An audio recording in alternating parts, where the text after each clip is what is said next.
Okay, so you've picked up an architectural magazine, seen a nice picture of a building, and the sides are all nice and parallel, and it looks great, doesn't it? And you go out with your camera, either your phone or your SLR, and you go to take a picture of a skyscraper, and what happens?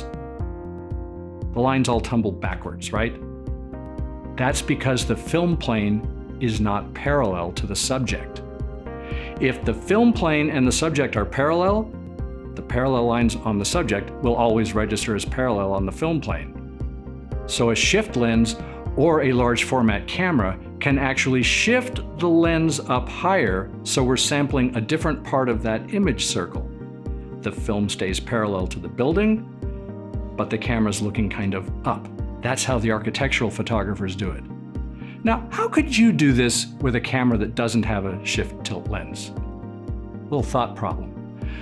What you could do, if you want to take a picture of a skyscraper or a tall building and have the lines parallel, you know you need to have your camera straight up and down. Just back up. Keep backing up until the building is fitting in your frame. Later, you're going to have to crop out the bottom part of the picture, but you'll have the right perspective and you'll have parallel lines.